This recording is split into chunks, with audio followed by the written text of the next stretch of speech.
Hey, this is your host, Anthony Tank Mansfield. Who with me today is... Caitlin McQuethy. And... Dave F. Powell. And this is What You Into.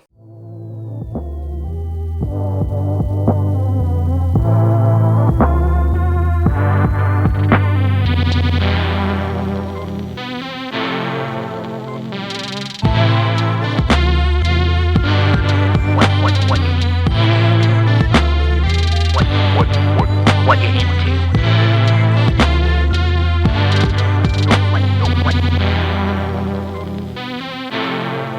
What you into?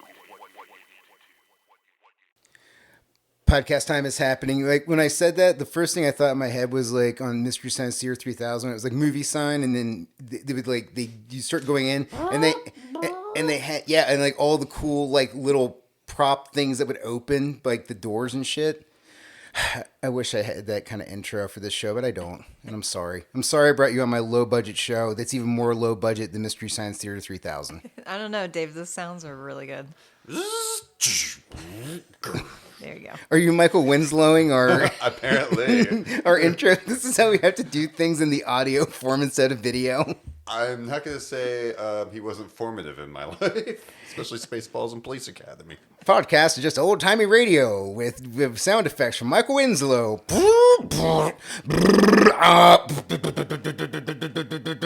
Walking down the street.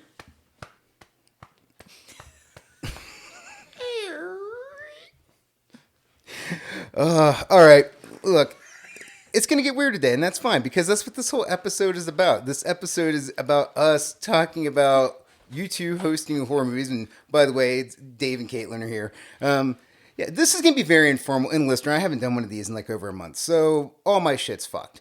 But here we are. Yay. Everything's on fire around us. That's normal. Things are blowing up. I'm sorry. Well, okay, so when we came into this today, Caitlin, you were like, I might be kind of like low energy because you had a big day. Right. Yeah. I'm currently training for an ultra marathon, and I ran 15 miles this morning. And then, like, that's bad enough. But then afterwards, just before coming over here, I bought like a quart of chocolate milk and just chugged that whole thing. I came over and you were like, do you want a beer? And I was like, I guess. Also, chocolate milk and beer. Let's do it. Why did you crush an entire quart of chocolate milk? Like, it just after 15 miles, you're just like, I'm craving Believe it or sweetness. not. Well, some yes, but it's also actually a really good recovery thing. It's like a runner thing. Actually, I think it's not at the end of the pig, but the end of the queen bee half here in Cincy. One of the things you'll get at the end when they like have all the bananas and stuff, they also give out like a quart of chocolate milk. But it has protein, fat, sugars. It's for me. I'm like, I would rather have some chocolate milk than like one of those chalky protein shake things. So give me the chocolate milk all the way. Brings me back to my youth.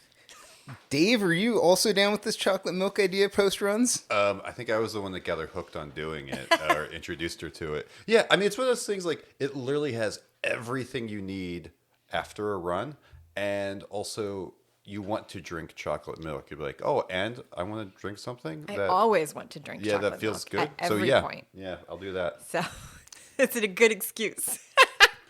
Do people know about how awesome chocolate milk is outside the Midwest? Because as a Midwesterner, I feel like we're just kind of inundated with like dairy products from the beginning of our life. Do people also have a love for this on the East and West Coast? Oh God, I hope so. And also, can we embrace chocolate milk as adults as well? I feel like I was not encouraged, like post high school.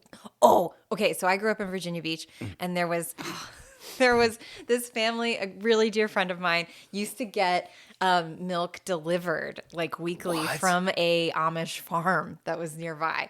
And they always got the chocolate milk, and it was insane. Like the best thing ever. And whenever we go over to their house, they'd be like, do you want anything? Like, she's really sweet. She'd be like, do you want anything? And I'm like, you know what I want. You know I want that chocolate milk.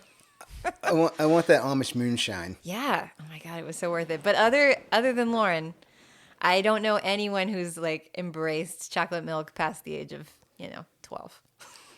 It's so weird that at some point in society, it's like, we need you to put your toys away and stop drinking chocolate milk. Right? Yeah. I never did that. And that's one thing we're going to teach everyone today is do not put your toys away as I hold Jet's shark toy. And drink chocolate milk. Drink your chocolate milk. Well, all right. Look, before we jump into what we're talking about today, let's hit plugs real quick. You know where to find me at Tank of All Trades on Instagram. You'll find all my other links there. Dave, you can find him at Dave F and Powell on IG, and Caitlin, you can find at McWeffy on IG. Not fucking up this time. Yeah. Solid. Landing the plane. Yeah. Last time he did say McQueefy, and I was like, whoa. Well, it brought me back to my youth. Yet again, we're always going back to my youth. Yeah. So today, though, nothing but net. All right. So let's get into this. McQueefy's drinking chocolate milk. Throw rocks at her. Oh my God. It's like a scene right out of high school. Thanks, dude. No, I'm kidding. Nobody did that to me. That's terrible. Also, I love my husband. He's great. We're married. Does everybody know that? I don't think they do. We're married. They do now. All right. So this week I wanted to have you two on horror movie survival camp. Like, this is something you've been doing for 5 years now. How did it start? Like, where did the idea come from, and then how did the ball get rolling on this? That's all Dave. All right, yeah. It started in 2019, and a mutual friend of ours, Jacob Trevino, who runs the Overlook Lodge up in, right down the street from here. He literally, I can't remember if it's a phone call or a text, but the message was simply, "I have an idea, horror movie survival camp. Can you do anything with that?" And I was like, "Yeah." And He gave you just the name. literally just the name. And he's like, "All right, cool. Let's talk in a few weeks." Yeah, I got the branding covered, and then make this happen. Yeah. And so, yeah, it was literally, it just started off as that. And, excuse me, burping and laughing. That's my mouth, McQueefy. But I couldn't stop myself. But yeah, it started off as that. And pretty much what it was, I mean, it's pretty much been the same the whole time, but we host movies at the Overlook Lodge. We host like a viewing party, and it's framed as you're going to a summer camp to learn how to survive a horror movie. The counselors, we like have survived all of the horror films, and we teach you how to survive them. And as the night's going on, campers are dying. Campers being the audience, we take a half hour every break and kill off a good chunk of the audience By a raffle. via raffle. Not like actually. We take a half hour to kill half the people in the bar, part the way through. It's fun. Amazing we have regulars that come back after we kill them. But yeah, then by the end of the night we have a final girl or guy, and they get a survivor certificate and a grand prize. All right, nice. Yeah, I like this idea of like having a game while you're watching the films. I think that makes a lot of fun, especially for something that you've seen before, and you know what's gonna happen. It's nice to have that little extra bit on the side where it's kind of like you're betting on it, and then also just being around other people that like the same film that you do. I mean, I think that's kind of whenever I've gone to it, I do feel like a good kinship with like the people that I'm watching the films with. Mm-hmm. Yeah, absolutely. Yeah, and beyond like the raffle that's going on, to see if you'll live through the night, we have every time someone dies in the film, or for this particular season, if we don't have enough deaths, we'll come up with something else for the film that we count. Then one of our sponsors, beers, will go down by 25 cents. So drinks get cheaper every time something dies, which is great. And then also we have a Little Sally movie reference. My counselor's name is Little Sally. She's 9. And she does a movie reference at the beginning of every watch party, and then at some point during the film, that reference will come up, and whoever shouts it out first gets a special prize too. So there's a bunch of different little things going on. Nice. I also like the idea of like that you two have characters, like it's not you, that you're playing these other, like, can you kind of describe what the vibe of your characters are real quick? Totally, you go ahead. All right. Yeah, mine is I am Chad Baker. I'm supposed to be the founder of Horror Movie Survival Camp. I was like the first counselor, and I'm your head survival counselor there. And I totally chose Chad because of just, there's a Chad in every single 80s horror slasher film. And then I usually actually had like a polo. I used to wear 2 polos and pop both of their collars. And then we have a branded shirt as well. And then as that's gone along, and I've always had a very short jorts, cut off jeans for like the show. And then about I think it was like second season, third season is when we totally like decided to like bloody up, dirty up, tear up like all of my costume to make it look like I've gone through hell. Oh yeah, he's definitely a survivor. I'm like the Ash version of like surviving. Like I survive, but I'm gonna get my ass kicked. You're not leaving this unscathed. Like you're gonna take a couple hatchets, you're gonna take the occasional machete. You know, it's gonna be in the leg, but you're living the gimmick, brother. Yeah. It's not the years, it's the mileage. Yeah. Totally. It stacks up. And my character is little Sally. She's 9 years old. She was the first graduate of horror movie survival camp, and is now a co-counselor. And she has a pristinely clean white horror movie survival camp uniform and a little pink bow. And she's like, the vibe for little Sally is she's very sweet until she's not. And so I feel like she has a little bit of like a Kick-Ass vibe kind of thing. That character from Kick-Ass, the little girl who's like really cute and fun, and like I will rip out your intestines and hang you with them. But to survive the world that she's in, this is what she's had to become. Oh yeah. Yeah. Oh, absolutely. Yeah. I always, for me personally, how I imagine little Sally, and this is a very esoteric reference, but if you've ever seen Men in Black, and when they're testing all of the agents and Will Smith's character to see if they can join, and they're just shooting a bunch of like alien looking cardboard cutouts and stuff, and there's like a very innocent little girl, and he shoots that one, and it's like, well, if she's just sitting there, all Her name innocent might be and- Little Sally. might Why be- did you think little Sally needed to die? No, not that. Like she's the most dangerous thing there. Yeah, Like, with her quantum physics books in the middle of the night. Yeah. Like of all of the very monstrous things, that's the most dangerous thing here. So I think Little Sally's the most dangerous one there. Yeah, that's for sure. Well, okay. So how did you start to put together like what films you were going to show for the entire season? Because you're on season 5 now. Each season's had a different theme. How does that work? How did it work? First season was literally like, let's just do all of the tent poles. And this was before Kaylin had joined. Like the first season was myself and like a revolving counselor. So I pretty much had carte blanche to like pick any movie I wanted. And I chose just anything I wanted to watch. So of course I chose like to end that season with like the first Halloween. We had the first Friday the 13th. We had the first Nightmare on Elm Street. We did like Shaun of the Dead. We did Get Out. We did Cabin in the Woods. And then like I know we started off with like Sleepaway Camp because it felt like the most appropriate movie to start a horror movie survival camp with. And you know, it was just like one of those things. If you thought of a tentpole slasher movie, like that was that season. Then the second season was we actually like couldn't do the second season because we started in 2019 and we couldn't do it the next year because of COVID. Jacob and us, we talked about trying to do it, and it was going to be one of those things like trying to get people to come to a bar that fall before even like vaccines. Everything was opening up, but vaccines weren't readily available, and it was like we game planned it. We knew it was going to be sequels, but it never happened. Yeah. So then second season was just, yes, let's do Revenge of the Sequel, and let's just do all of like the best sequels from every single franchise. So it was like Dream Warriors 3. It was Friday the 13th 5, Final Destination 5, and just whatever. Like, Yeah. Oh, and then like the newest Halloween, the reboot, okay. the first one that came out. And that was the season I joined sort of by default because we were in the same COVID bubble. So we were spending all this time together anyway.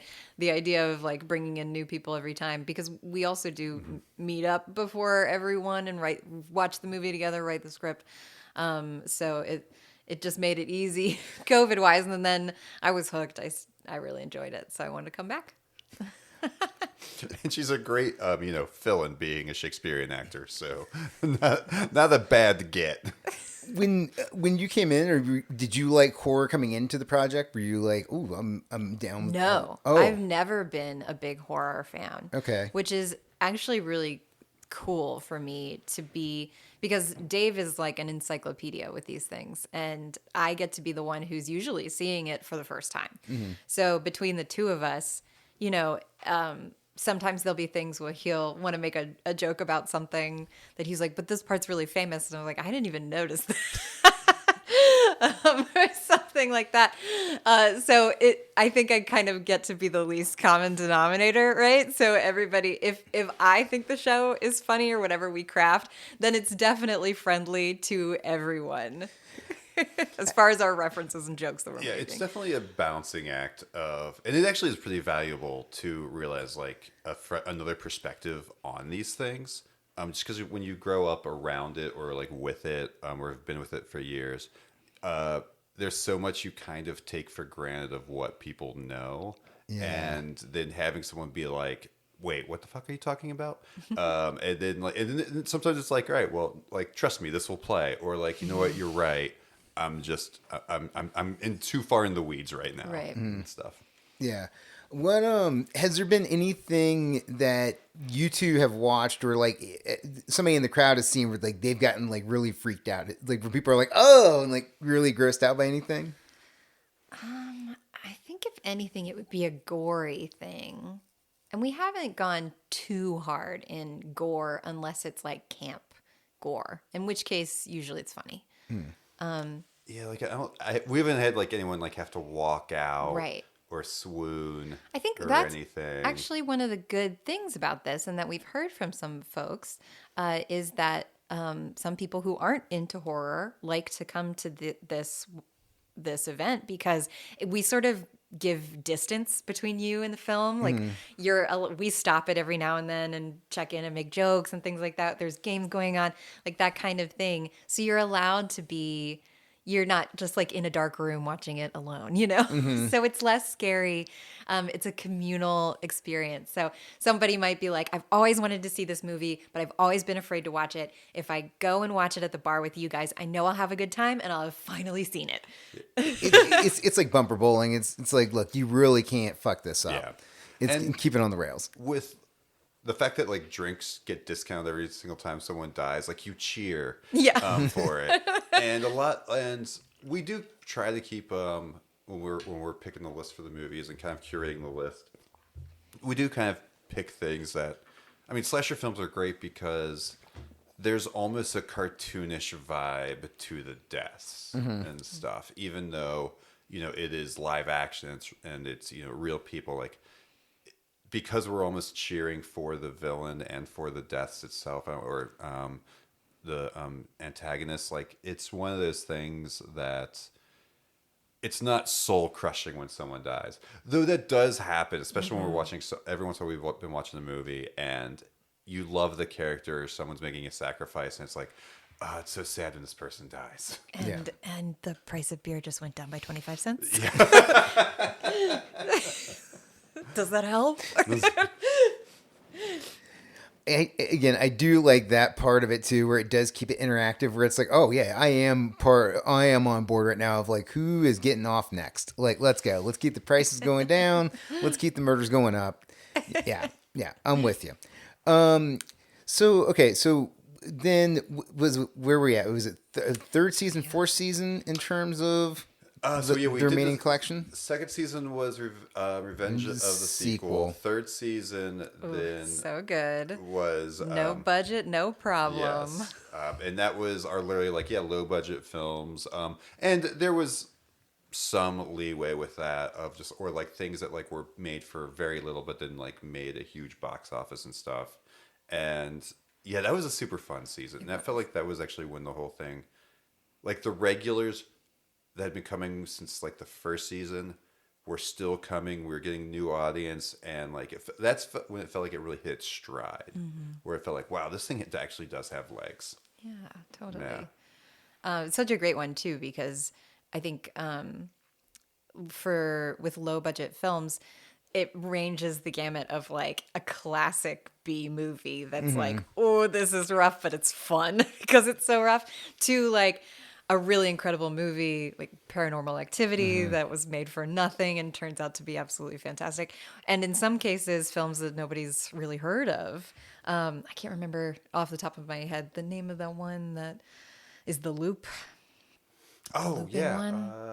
We'll have to. God, I'm We gonna look it sorry, we need like a reference list. There are a lot of movies, but that one was a more recent lower budget film, so a lot of people hadn't heard of it, and that's cool too. People like finding stuff that they had never seen before. Yeah, I think that is cool the way that you've made this year's list as well. Because there's stuff on this year's season where I'm like, I've never seen that, and I'm like, that's interesting. I see, and it's like I've seen the majority of this, but I haven't seen, this and this. Yeah, and so I think that's cool that you're curating something where it's like, hey, if you trust us in our taste in these other films, give us give us a shot, see what happens. Totally.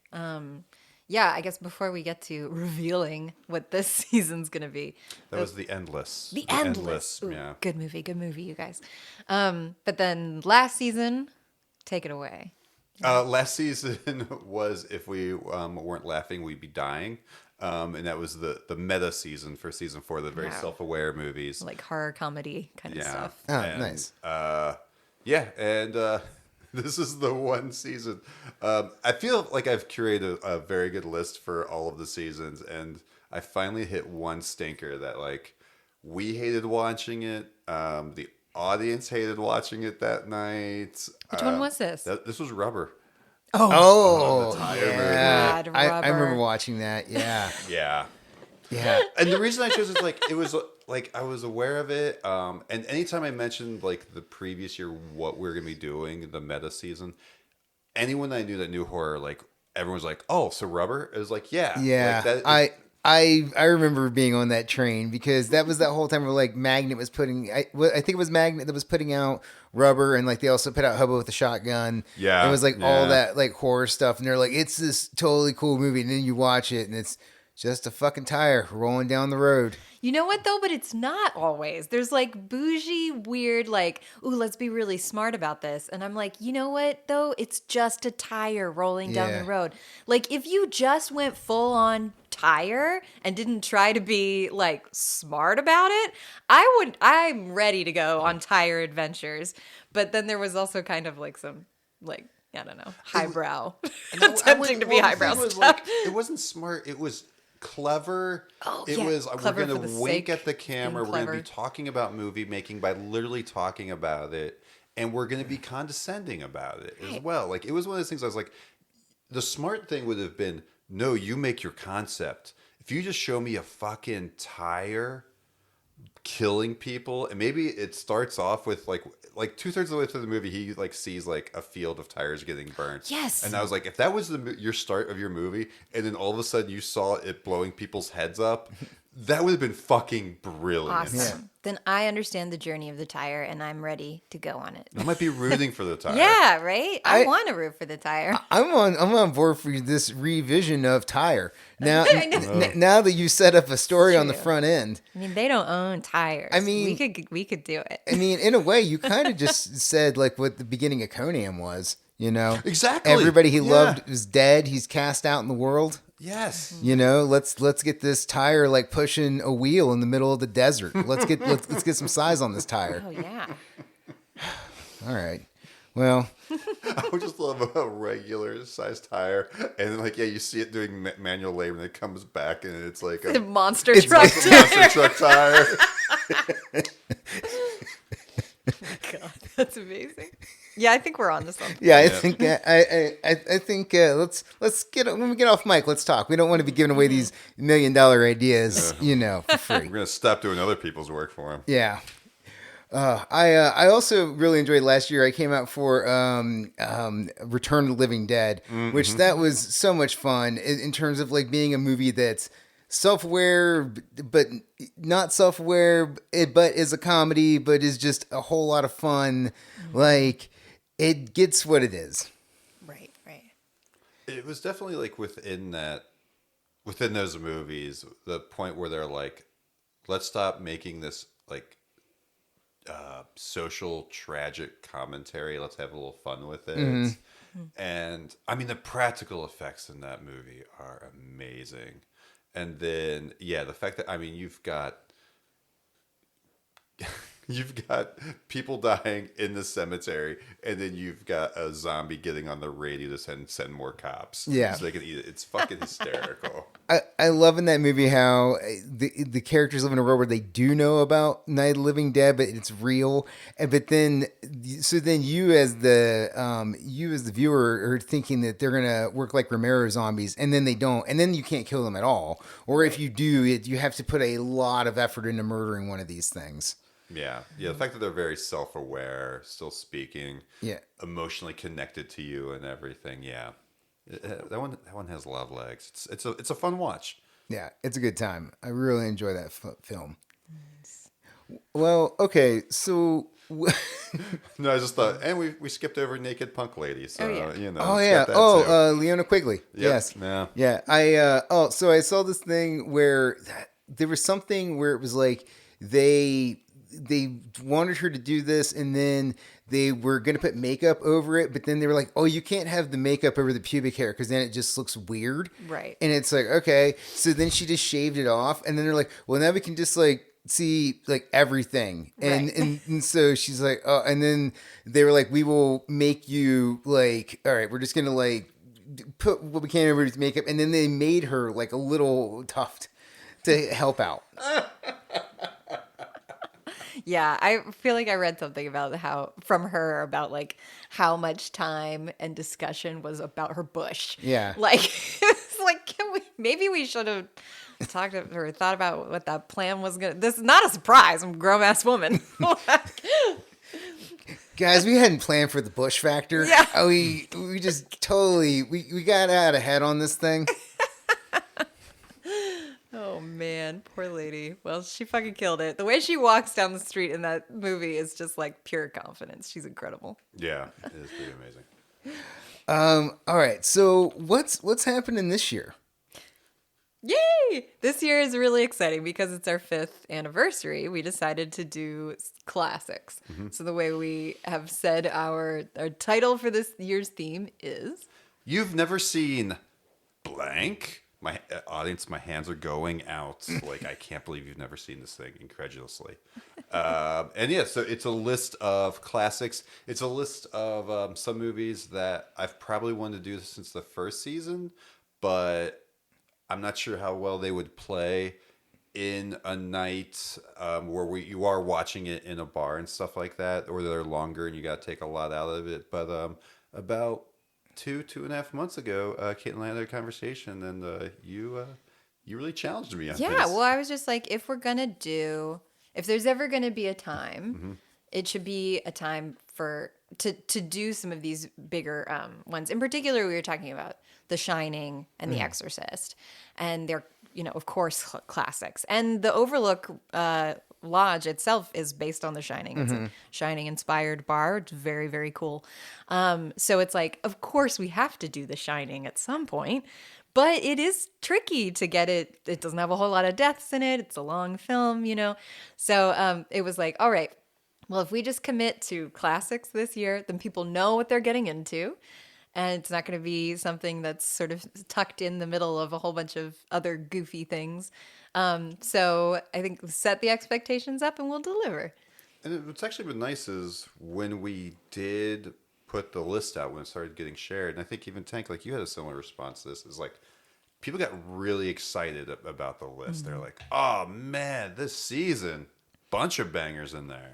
Yeah. Yeah. It is a very consistent list of like really good shit week in and week out, across the board. Starting with, and this is now in the past for us, but September 4th, you started out with Alien. Yes. Yeah, what a way to kick things off. Absolutely. Yeah. And audience, you should know, is Xenomorph is literally looking at me as we are doing this right now. I mean, yeah, this one was, from the first season I wanted to do Alien, and the only reason it never got in was, but I think it's something that we've started doing in the last few seasons that's become fun, is I knew that that first half hour of that movie would have to go. Or that would be what we'd have to cut. And there's such great sci-fi and mood and tone setting in that first half hour. And that was also kind of a reason I was always afraid about doing some of these movies is like, if you take out a lot of the things that set the tone and mood of these films, like, do you actually just rob it of all its teeth and stuff? But, well, I'll let you know, or I'll let you take over what we how we counteract. Well, this. yeah. Well, first, I guess you should know we have given when we start the event and when the bar needs to start shutting down, we have about the film itself needs to be about 90 minutes. Is that right? Yeah. That we Whoa, shoot. okay. Yeah. So that's why we have this restriction and everything on that. And that's a great. I mean, anybody who knows have seen a 90-minute theater, like a piece of theater, or a 90-minute movie. It really pops. It's really, it's a good time. So it's a good length that we've landed on. So that's why we do have to shorten them when they are longer. But the way we get around that is by doing a reenactment. So the two of us on stage, we will do our own little, whatever you call it, the horror movie survival camp theater department's reenactment of the first half hour of Alien. And we try and give the audience the important information in the most ridiculous way possible. I'm glad that you're helping the audience along with that and setting things up for them. What did you have to do to set this up? Like, what part of Alien was left out that you two had to let them know about? So when we started the film, it was literally when Kane, Dallas, and Lambert are already on the planet and they're about to enter the ship. Okay, cool. So we miss a lot of pretty much a reenactment abridged was we did the 20th century fanfare. We did alien title card. We described the Nostromo, but then it was things like slow pan of empty hallway, Slow pan of empty bridge. message received. We wake up from our cryosleep. So it's like that. And then it's like, we're at breakfast. Oh, hey, we're not at Earth. Oh, hey, we got a message. We got to check out a life form. I don't want to do that. Contractually obligated. Let's go do that. And then it's pretty much then we're doing it. And so that was literally a good chunk of the reenactment, Right. not all of it. It is goofy. But it's one of those things you miss them coming out of cryosleep. You miss a lot of one thing I love about Alien is how natural and overlapping all of the interactions with the characters are and everything. And that moment you see them at breakfast and with a lot of the first interactions, you get a sense of who everyone is and how unique each person is as well. Mm-hmm. Yeah, everybody does definitely have their own character in Alien and what drives them, what their viewpoint is, what they're trying to get out of things, how they react to stuff. Everybody's got their own voice in that movie for sure. Exactly. Yeah. Yeah. It was just that. And then after that, it was all right, let's get to the fun stuff now.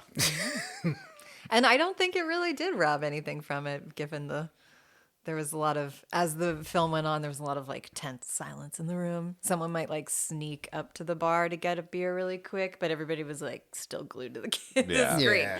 And then, and that night, because I think we had a total of 9 deaths if you count the engineer that's fossilized on the ship. Yeah. Was actually, I'll let you take this away. Oh yeah, we counted also what we called Ripley bullshit, which was when or Ripley BS moments. Whenever someone just decided not to listen to Ripley, and we would be like, "That's some bullshit. That's some bullshit on Ripley." We're gonna knock that price of beer down. Response. This is why they die, because they did not listen.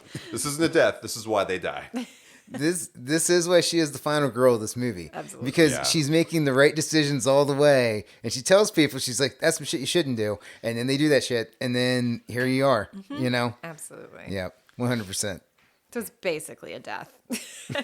And I think they're all committed by Ash except one. One is Dallas yeah. listening to Ash's advice. Right. I just like the overall tone, feel, and look of Alien. It's such a unique looking movie. It's beautiful. You know exactly what it is when you see it. This is just such a strong thing that you came out the gate with. Very nice for film number 1. Yeah, and it was nominated for Yeah, two Oscars for best visual effects, which it did win. Yep. And then it got nominated for best art direction as well and production design, and lost to All That Jazz. Which is wild. All right. So following up from that, September 11th. Wow, what a way to remember. Never forget. Never forget, but come watch Beetlejuice. Never Yep. forget Beetlejuice. Never forget the bridge. And those two people falling out of that car. Off Well, that bridge. that was not connected, obviously. Don't connect Beetlejuice to 9/11. Or she's just now realizing the connection. Oh God, well, no, we picked it one, and we had to do it early because it's coming out, and we wanted to sort of tie them to the more recent, to the next one that's Beetlejuice. Nobody say it again. This had nothing to do with national tragedies. This had to do with getting in on new movie hype. Right, Yeah. exactly. Yeah. Well, and I mean, if the new movie isn't good, then it is a national tragedy. This is But I'm hearing good reviews. I'm optimistic. yeah, we're stoked about this one because it's not as like scary as Yeah. So that's a really fun. It's gonna be a great one. Yeah, but there was also like there are some hard movies to watch this season, or just like they're gonna rip your heart out, and we're like, we have to have some levity somewhere in here. And yeah, Beetlejuice was definitely like, well, it's a classic, and goddamn, I love watching this movie. The mom from Stranger Things is in it. Yep. Old guy Batman's in it. Yep. Yeah. What's her face from Schitt's Creek is in it. Oh, Yeah. yes. Catherine O'Hara. Yeah. Amazing. Yeah, it's a really cool movie. Like, it's a lot of fun. Again, another movie that has like its own art style, its own direction that they go with. I love like the idea of the little town that they have in the attic and all that stuff, and then just the makeup effects throughout this movie, the mask work, really cool shit. So great. Yeah, I definitely feel like this is at a time when, before Tim Burton's like isms became cliche, like this is when they all felt new and fresh. But it's a smart and fun movie. Yeah, absolutely. Had to put it in there. I Yeah. mean, like, yeah, It's delightfully weird. delightfully weird. Do you also think when we were like misidentifying where all these people are famous from, someone like listening to this right now is like, "Oh my God, come on!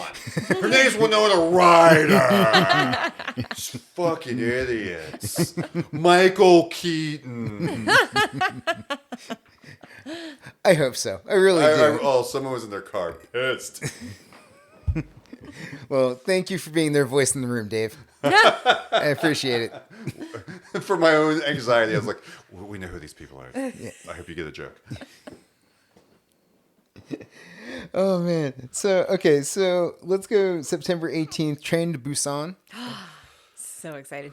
Do you know this one, Tank? Yes, it's a good. super cool movie. I watched it on Amazon Prime. Really dig it. And I've seen. I used to like before zombies were zombies were a favorite genre of mine, but there's just too many zombies. We've been overloaded on zombies, But they still figure out how to do this in like a fresh, cool way, because this is a story I've never seen before, and it was something that I was into the entire time. Yeah, absolutely. And I feel like it's not necessarily that the zombies themselves are unique in any way. I think they just tell a really truthful story with really well-developed characters and stakes and that we care about. Like when you combine that with zombies, it's a great zombie movie. And yeah, for anyone that might not be familiar with the movie, pretty much the zombie outbreak happens while these people are passengers on a high-speed train. And what's amazing is just the claustrophobic nature of that, mixed in with they throw in a lot of like commentary on class and as people are trying to survive, how they kind of try to manipulate and relate to each other based off of where they are in society. Yeah, absolutely. This is a Korean film, for anyone who doesn't know. And this is actually our first film with subtitles that we're going to do in the bar. I think, is that correct? I believe so. Yeah. Yeah, so this is exciting and new for us, and it's such an incredible film. We were like, well, we have to. It's a new classic. You were kind of talking about this, about finding maybe if we didn't have this one, and then I won't spill beans yet, but those not in this season, it could be like an all 80s, 90s season. So if bringing in some more like contemporary classics were really part of it, and Train to Busan is just glorious as a film. I think that's very important. I think it's very important to bring in contemporary stuff because there's a lot of times when people get stuck in where they stop discovering new things. Like people, once they get outside of their 20s, they're like, well, I know what I like, so I'm just going to stop looking for new stuff now. Right. And there is still good stuff out there, but now you got to look for it a bit more and kind of keep your ear out. But with social media, you can start to find, stuff that you would possibly want to see and watch. But it takes effort to go down that road in the first place and not just be like, all right, new Marvel movies coming out, let's go.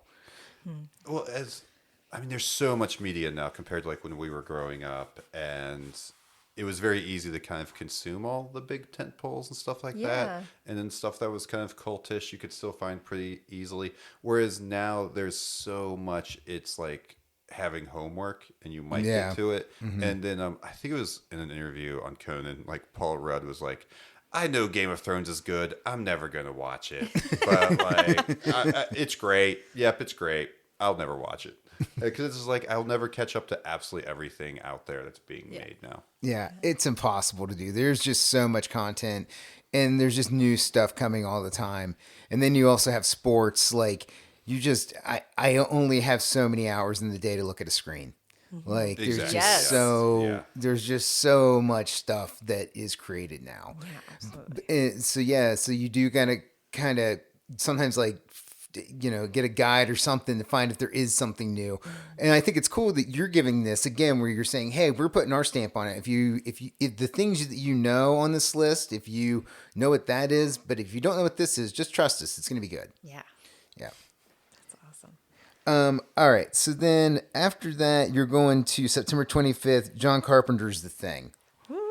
One of my favorite movies of all time. So good. Again, this was almost first season, wanted to do it, just hadn't done it, and finally was like, I think this is literally the movie, probably this and Alien, when we came up with this theme, these were the first two on my list. Like, we're definitely doing these two.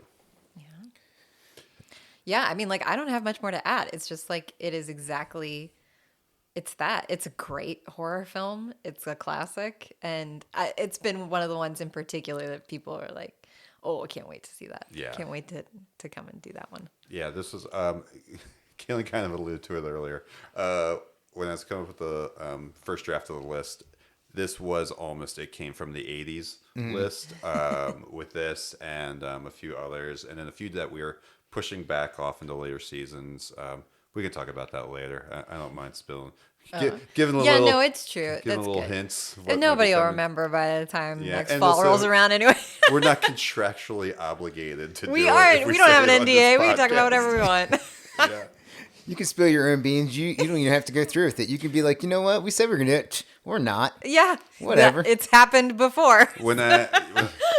Sadly, oh my gosh, sadly, so I had a dream of doing Troll 2 in every single season. And it was in the first season, it was in the second season, and for Revenge of the Sequel. And then we came out with a list for the third season. And it was on there. It was on there. And then we decided to pull it for another title. He says we. He did well, it. we as in actually Overlook and I. Okay. Yeah. I had nothing to do with Yeah. it. And then the editorial the royal we. And then sadly that night people came to see Troll 2 and we weren't doing it. Like we'd put it out there that we'd announced it beforehand that we had changed it and stuff, but they just had missed that part on social media. So we bought them a drink and apologized profusely. But we still carry it with us. If you're listening, we're sorry. Yeah. I'm such a fan of the plot line of the thing, like the idea of like you don't know who has this thing inside them, but this thing will kill you, and it's just all of a sudden everybody's suspicious of everybody, and like, who can I trust? And then it's like, oh shit, do they think I'm it? Like, and it's just, that's a very interesting movie to me, especially the first time you watch that film. Yeah. And I think no one does the really dumb thing in that movie. Like every single time they come up with a solution or how they handle it, it makes sense. Like you're never going, why are you doing that? Like, no, don't go in there. Like you're not yelling at the screen, or you're not asking why aren't they doing the most obvious thing. Like they are doing it, and it's still blowing up in their faces. I think it's just so much scarier too when there isn't like there is a monster, but we don't see the monster. Right. The monster is other people, literally. Like you know how they always kind of say that about some types of a lot of zombie films. It's like they're not as scary as the other people that you're trapped with. But with this one, like it's the one and the same, and it really just makes that very present. The only way we're going to get out of this is together, but we can't trust each other. Right. Oh, that's brilliant. And another thing that's cool about the monster in this movie is like it does the thing well that all good monster movies do, where it's like when the first time you get introduced to the monster, you see like a tail here and a leg there and an arm. Like you never really get to see like a good full on look at it. But then at the end, when it's like that last half hour, it's like, oh shit, look at this thing, you know? Yeah. Like you, and that sort of, you know, could be in play here.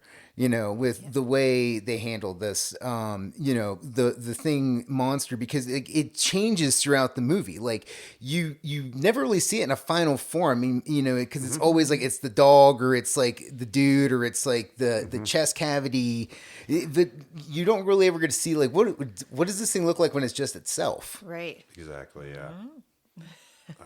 And it's such a good cast. Yeah, that, and then the practical effects of how they make it. Like, yeah, they look a little corny and animated by today's standards, but God, I appreciate, like, I don't know, I always bring a love of like theater to kind of movies, and how, like, I'm always like, how they do that. Yeah. And when you hear how they do certain things,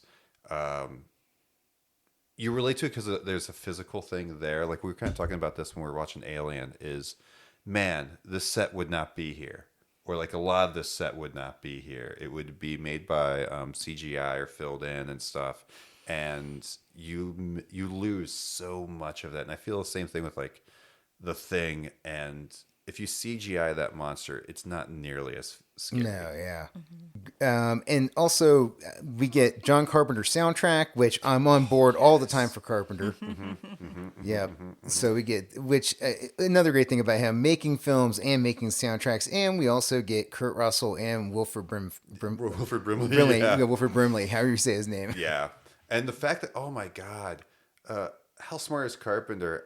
Oh yeah, I can score the movie too. I can double dip on my money. Yeah, totally. Yeah, I mean, like I could buy that though. He has a really great sense of pace and tension, obviously, in the way that that it's structured. So if he has the ability to, you know, make that even more so with his music, why not? It's great. Makes sense. All right. So October 2nd, we go to The Exorcist. Yeah. It's one of those, it is one of those things where like you say horror and then everybody's just like, what else can you say? Like, this is synonymous. Yeah. It's like, practically number one in all time lists. it's kind of like it's Hulk Hogan, it's Tony Hawk, it's, you know, if you don't know what this one thing is, like it's, you know, if I say pro wrestling, people go, oh, Hulk Hogan, you know, it's that thing. If somebody says skateboarder, you go, oh, Tony Hawk. Like, it is totally the same thing. You go, oh, horror, and everybody goes, oh, Exorcist. Right. Like, it's so synonymous. Totally. And I have to tell you right now, I still have not seen it. I'll see it like when we do our prep for this.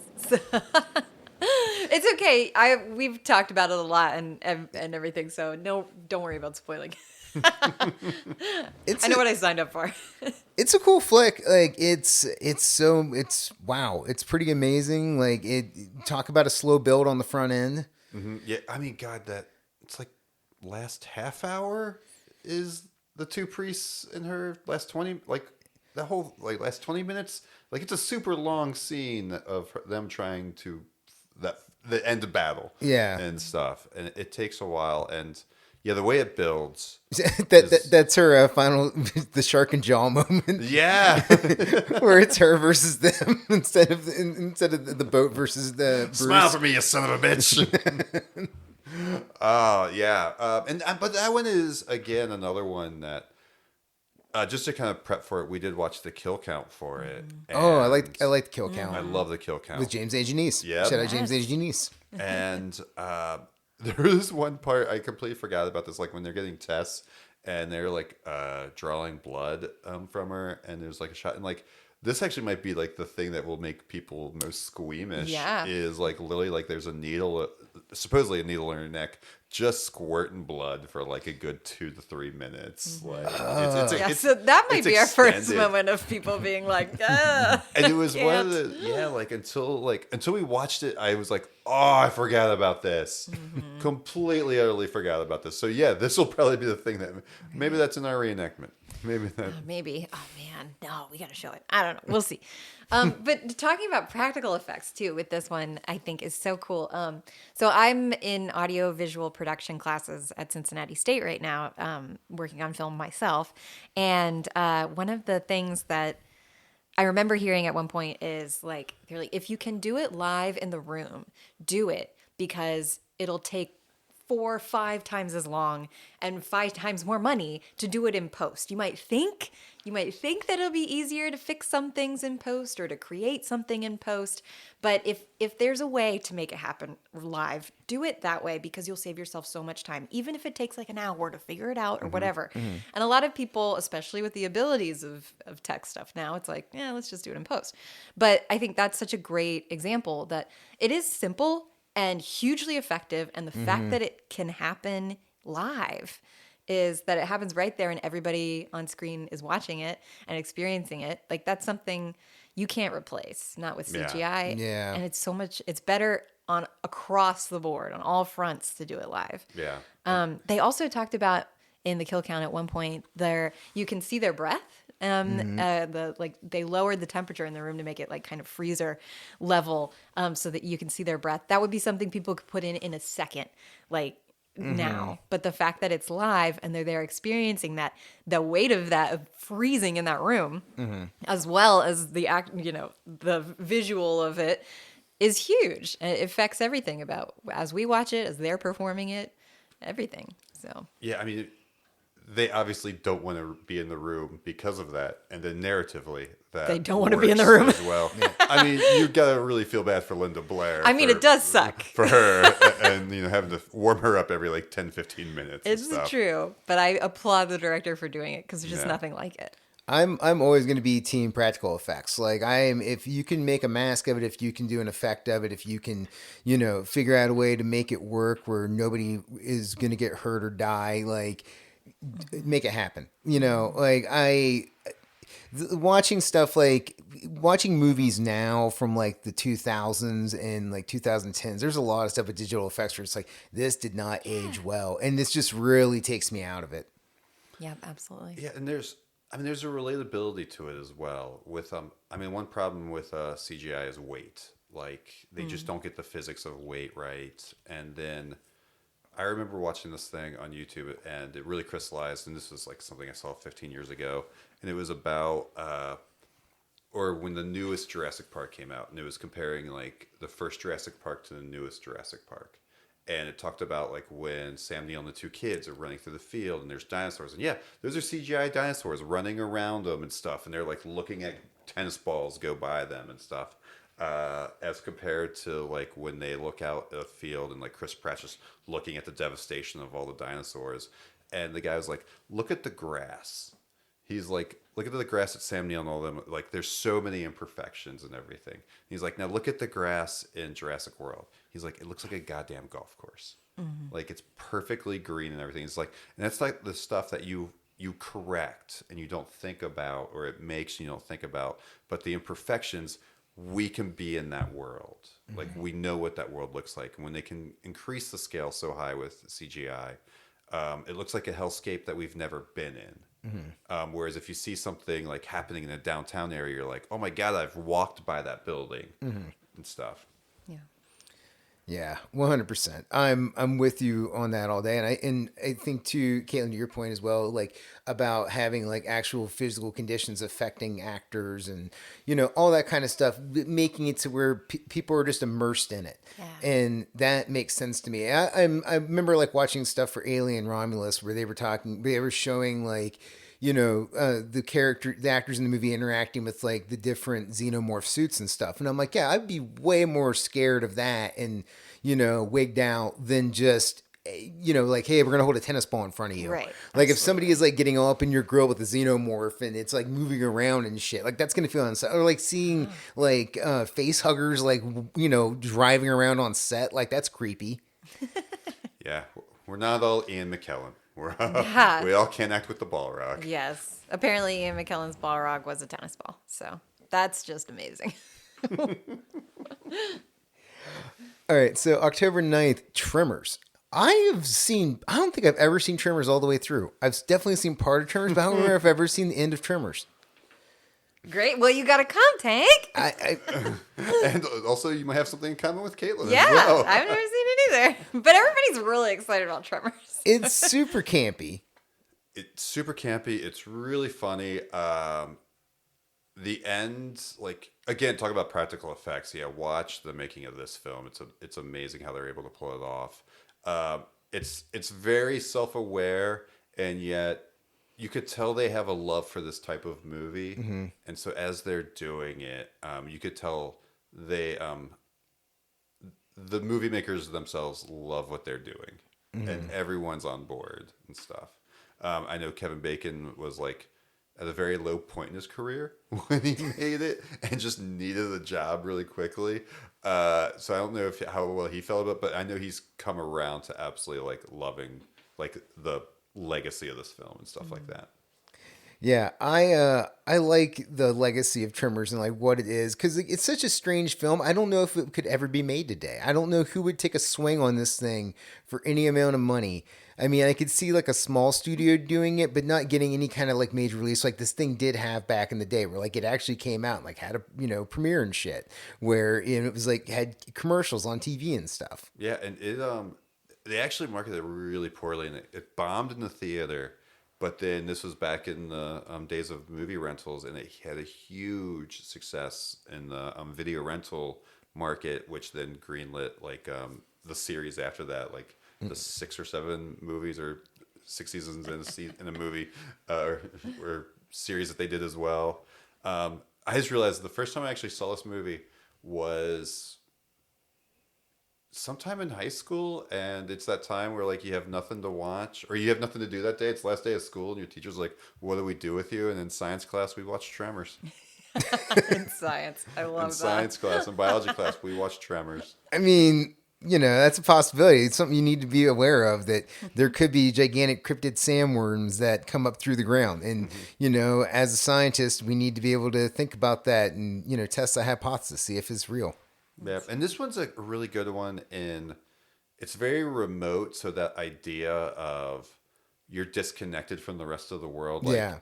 You have to deal with this, and then you're obviously probably not very prepared for 30-foot underground worm sharks coming after you that detect you by sound. So like whatever you have around you is what you use. And yeah, it has one of my favorite reveals of a space when the worm breaks into a space. The reaction line and the reveal of that room is like one of my favorite things in the movie ever. It's hysterical. Come to Horror Movie Survival Camp to see what I'm talking about. You'll know exactly by that vague description what I'm talking about. All right, so October 16th, It Follows. I've heard of this. I have no clue what this is. This is another new classic. Yeah, this one's It Follows, and like Train to Busan were like two movies that, how we're talking about the oversaturation of media before. When a movie like kind of like punches through that, and a lot of people start talking about it, you start seeing it repetitively. You're like, oh, maybe I do need to see this. Yeah, It Follows. It, I think, has one of the best gimmicks of a movie. Yeah, I feel like you can say it. Yeah, it's if there is this thing that is just making a straight line coming at you to kill you. Not quickly, but Not at all quickly. times is following you. Yes, it's always coming at you. And the only way to get it to stop following you is to have sex with someone and pass it on, like an STD. Oh. And then if it kills that person, it will start coming back to you. So Whoa. yeah, so the whole idea, like, like obviously you just hopefully that next person would be. I mean, can you like tell the people? Can you be like, hey, by the way, I got this time bomb in you. Put it in someone else, and then tell them to keep pushing it through to somebody else. Well, that's the whole thing with the moral and ethical conundrum of this. Yeah, and like that comparison with like STDs and stuff like that of like that's probably not the opening of a conversation that you want to have with someone, but also I need to have sex with you. Mm-hmm. Right. Yeah. And then some people who are aware of the situation who choose to do it to save someone, and like, oh man, there's a lot of like really complicated social, ethical, moral politics that goes along with it, along with just this idea that you are like always being stalked. You are always in danger, or it could come back at any moment. Yeah. And then what's also great is only you and other people that have been infected can see it. That's an important And point. so anyone that you are trying to tell about it cannot see the thing so everyone thinks you're crazy. Everyone is wondering like why are you freaking out and stuff, and you need help, and would possibly put you in a situation that would put you in more danger. Yeah. Whoa. Okay. Yeah. This is a wild. See, here's the thing. It's an original story. Like, and that's another thing that I think is important for film is like, show me something new.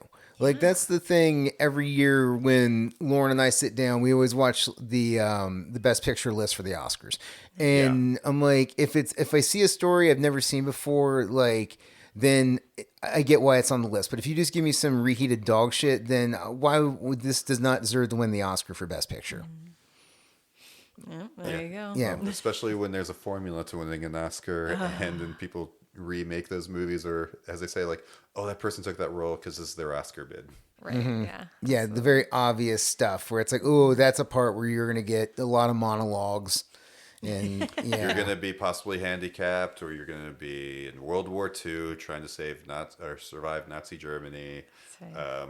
Those are the two big tropes. It feels There's like an opportunity for snot crying. That's Yeah. always Oscar gold. Oscar gold, Which right? honestly, though, I mean, it's cool. I mean, Viola Davis is brilliant at Yeah, it. snot cry all day. I think it's great. Has Hollywood become so self-aware? Would they make a person with a disability in World War II? God, I mean, it wasn't World War II, but I mean, wasn't that practically Forrest Gump in Vietnam? That's true. I mean, yeah. I love the people now looking back on Forrest Gump and being like, that's a weird fucking movie. It's like, it really is. There's a lot of weird shit going on in that movie, man. I remember they showed this to us in high school. They were like, we all need to watch this. And I was like, all right, I guess this is what we're doing for the day. Mm-hmm.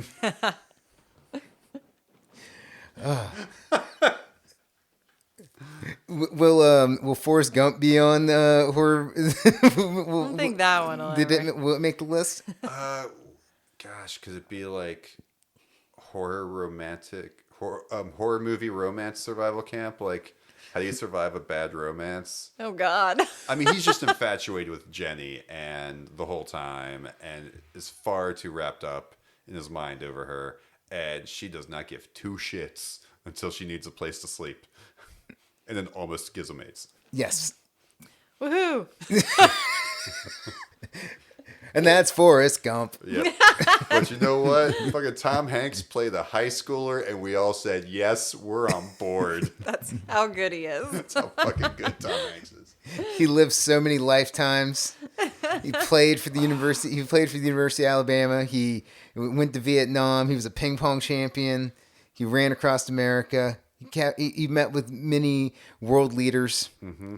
Forrest Gump. Amazing. What the fuck? What a cool dude. Yeah. what a fucking weird movie. Who had the real disability? Us in our hearts. All right, so this moving on. Audience, you should see the eye roll I got from both of them as I just said that. All right, October 23rd, The Terminator. Wow, what a great thing to show people. Yay. It's Dun dun dun yeah. dun dun dun dun dun dun dun. What's really funny was, I mean, this almost became a season of James Cameron and John Carpenter. That's not a bad idea. Yeah, it was. It was closer. This is another one because it's. You could argue more sci-fi action, like horror adjacent, more thriller-ish. But I mean, you've literally got a killing machine that will not stop until you are dead. It feels no pain, no remorse. And yeah, the body count in this movie is huge. Yes. This is prime Arnold. Like, just wrecking shop, going through, destroying things. Just a total classic. Also, like, with the eye for the future, with things like Tech Noir, The Bar, you know, and then the actual future, which is nowhere near that glamorous in any sort of way. Like, it's just such a good movie across the board. Yeah. Yeah, well, I agree. Like I've always, or I think it's exciting that it's in here because I kind of have always thought about it as sci-fi action, and then when you propose it, I was like, huh, interesting. And I think it's kind of similar to Alien at the beginning of the Aliens franchise, that it's like it has more of the terror in it than. It sort of takes off into the action world, and you forget that because if you've been watching Terminator films for a long time, you forget that it started here at this level. Yeah. Yeah. And I mean, even the way this one is made, and if they were made Terminator the horror film, this would be made differently than like when he shows up, like he kills people immediately. It'd be more of a slasher feel. But he is terrifying. Like, Yes. like Yeah. everything about him is weird. Like, as soon as he like comes to the planet and he shows up naked and like rolls up on the punks, Yeah. like he's just not interacting with people the way society works, and that's just like, what is the? And then all of a sudden, he just starts murdering these guys horrifically in front of you. It's like, holy shit, what is Arnold Schwarzenegger? And Yeah. then, you know, then he finally starts stalking her. And like, it is terrifying that he is just an unrelenting force that is constantly coming for her to kill Sarah Connor. Yeah. And I started thinking about it, I was like, why do I think of this as like more of an action film or a sci-fi film as compared to like a horror film? And I think it came down to me for like, there's more guns. Like there's just more gunplay and stuff, and that's more of a trope I feel like of action films. Amazingly, he was not Cameron's first choice for this. Cameron was actually thinking of putting Lance Henriksen as the Terminator because he's smaller, he's more normal looking. Yeah. Audience, that's Bishop from Aliens. Yeah. And he actually he's one of the police officers in this movie because he would blend in more. And then when it was revealed that he's the Terminator, that's a little bit more horrifying and scarier. Yeah, he was also the lead antagonist in Stone Cold with Brian Bosworth. And, like, he does play a pretty good bad guy, man. Like, I could see him being in this role and making it work. But now, like, it's just so intertwined with Schwarzenegger. It's just, like, I can't... You say the Terminator, and that's all you can think. And, yeah, I think it also makes sense, too, with, like, when you see the frames of the endoskeletons, it's like, oh, yes, or exoskeleton, whatever they are, of, like, the metallic exoskeletons of Terminators, then you're like, oh, I could get that that's underneath him. Well, and I think he physically looks as powerful as that. Yeah. Like, just being in a room with Arnold Schwarzenegger, and you're just like, well, he's a threat just because of his size, no matter what. So, yeah, whenever he walks into a room, it is scary. And then the fact that, like, yes, he's chasing down Linda Hamilton, and her protector is Michael Biehn, who is not the biggest guy in the world.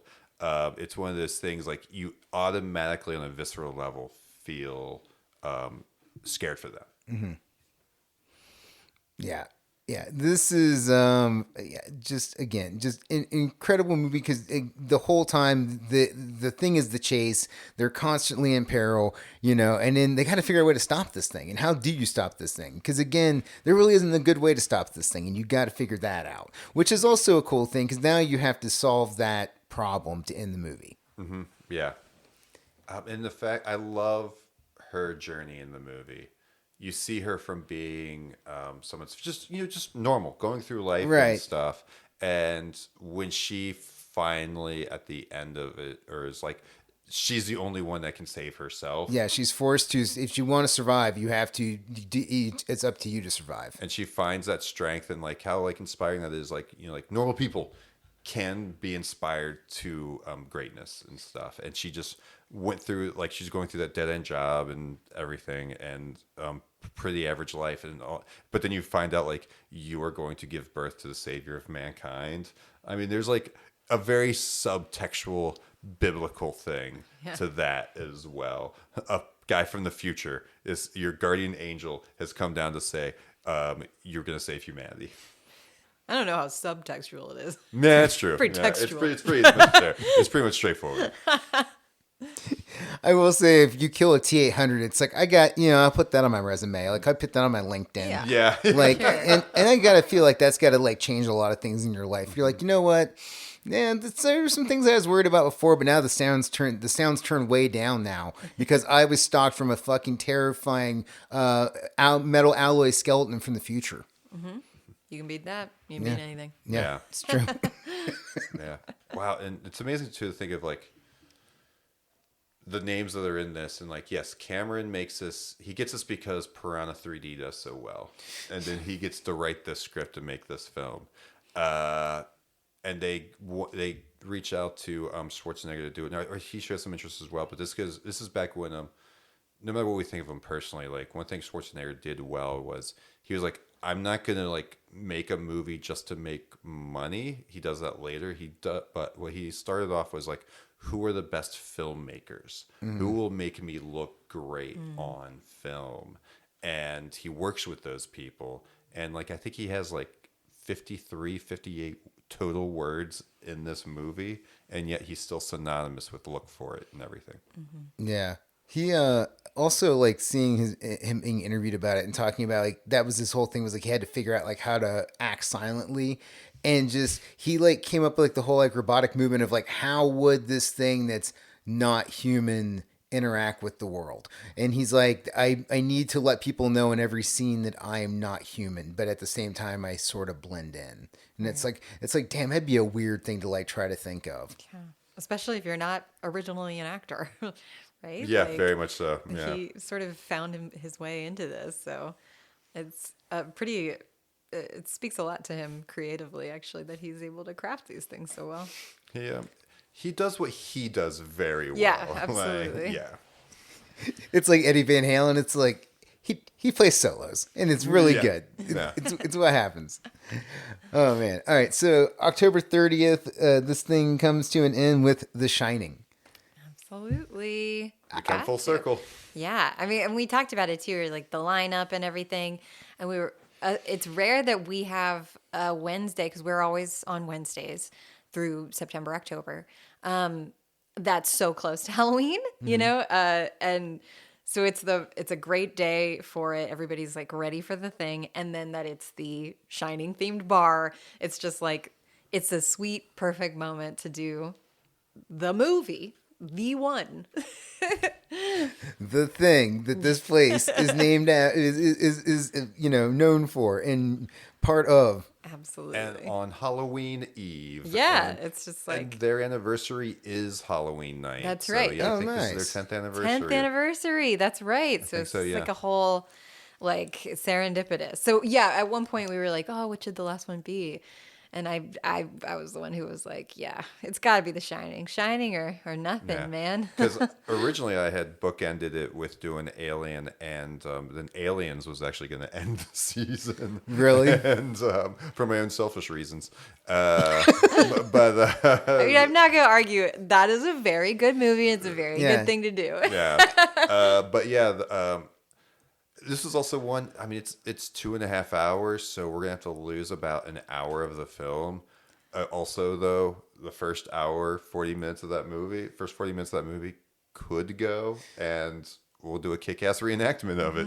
Yeah, Get ready for the slowest of the burns. it's so true. But yeah, it's a great one. I think this might actually, this and It Follows have the lowest body count in them. Oh yeah, that makes Yeah. sense. So Yeah. we have to, our job now is to like come up with other things to count as we go. So that's always fun. People to get infected and It Follows. Right. Could be. Yeah, Yeah. that would work for that. And then We do have a good one for that though. It's, I mean, we have to like do the numbers. We have to like actually like watch it and see if it works out. But Yeah. Because can only discount things so much. Yeah. So we have to make you got to talk to your accountants, make sure that Yeah, this passes Yeah. the absolutely. test. And it's got to like sort of spread evenly throughout the. Do you have do you two have spreadsheets about this at home? We don't have spreadsheets, but we do take thorough notes. I mean, I'd pretty you much have a make a spreadsheet? chart. I mean, Yeah. it's pretty much a spreadsheet to figure this out. Actually, if I did it as a spreadsheet, it'd be easier than the way I do it. You just like revamped the way we do this. Thank you. Spreadsheet, of course. Yeah, just go across. Yeah, but I mean, like, It Follows, actually, I think we have a really cool one. It's probably going to be whenever. One of the cool things about that film, and I'm not ruining anything here, is whenever you see the thing, literally, like, someone is center frame just walking straight at camera. And so, like, I think whenever we see that, that might be that. Right. And it's weird. It's not always like pointed out. Like they're just, as going through their lives or they think they're safe for a bit or whatever. And it's not even like a jump scare thing. It's just there might be a shot of someone and just like way distant over the shoulder you see somebody just slowly walking. And there might be other background going back and forth too. So if you happen to catch them, it's a very cool little touch that they do. It's throughout. also very deliberate because sometimes it is, sometimes it isn't. Oh, yeah. It's You it's never a know. very deliberate choice of like, oh fuck, is that the thing? Yeah. So you're always looking for it in the same way that they are. Yeah. Nice. And so like, yeah, The Shining, I have a feeling it's going to be anytime The Haunting or The Shining power is done. Probably. Whenever the shinning gets Whenever the shitting, the shinning happens, We only give boy, you're shinning. That is like the one Treehouse of Terror thing that I always take away. Oh, God, yeah. Is like that's probably my favorite groundskeeper related thing they've ever done. Well, that or the dog in the vent, because you can't beat dog in a vent. Yeah, man, Shining, great movie, weird movie. I feel things watching the movie. Like I really feel bad for Shelley Duvall. Yeah, I'm not feeling R.I.P.. great. Yeah, I'm not feeling great for her. Jack Nicholson is a wild. I'm worried about him. I'm worried about people around him. Like that's not. It doesn't seem very fake. It seems very real. Yeah. Yeah, it's, I mean, gosh, in retrospect, yes, Kubrick, possibly half of his movies are some of the best movies made of all time. I'm not going to argue with the end result. I will argue with, I think, the means. You don't have to do those things to get performances out of people. You don't have to do those things to make a great movie. I think it just says more about what's wrong with him. To be completely honest, Yeah. at this stage of my life, that's how I feel now. Yeah. And I wonder about that too, because we've also been like, do we still want to watch this film or whatever? Like, is it weird that we're doing it or just that we still love it? And I think that it's not, in that, like, I think that if I was Shelley, I would still, if you went through all of that shit, people better fucking love it. And so I feel like for her sake, you got to keep watching it because she did the work, and I mean all of them, but especially because her experience on set, bullied on, is so extreme that it's like, I just, out of respect for her and what she created as a result, is really remarkable. Yeah, it's also just the way it's shot, the way the hallways work, the way color works, patterns work. It's also that feels very unsettling. The sheer size of the overlook, like that, feels very unsettling throughout the entire movie. Again, not only do I feel bad because of the characters, I just also kind of feel tense the entire time. Yeah. Even if that place wasn't haunted, you might struggle to get through a winter there.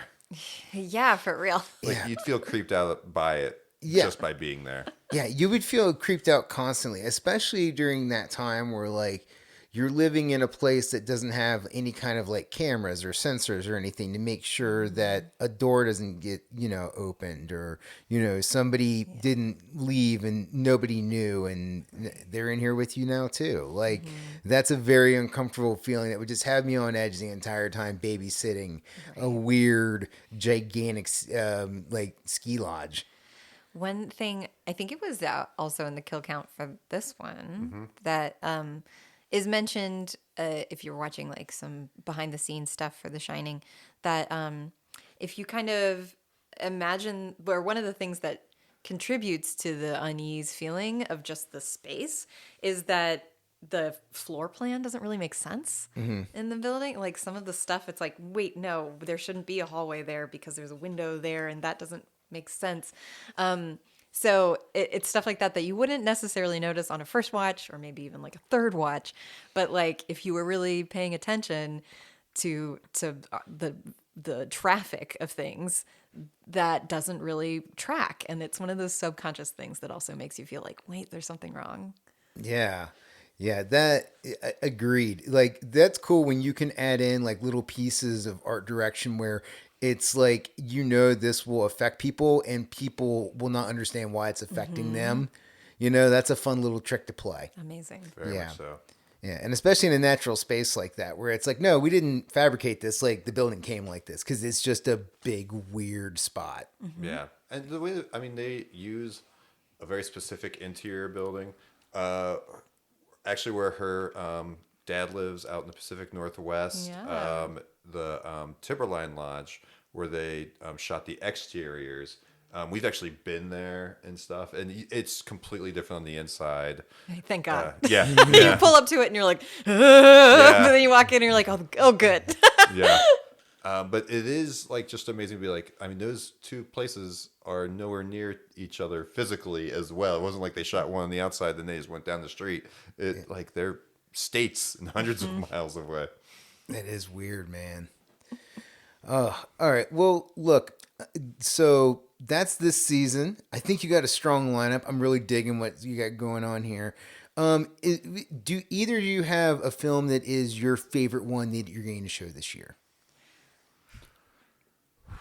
I gotta shout out Train to Busan as my favorite. I just think it's an incredibly well done story, and I'm really excited about doing our first Korean film for this series. I think if we can do subtitles well in the space, it opens up a world of incredible international horror. Godzilla -1 maybe next year. Who knows? Right? Yeah.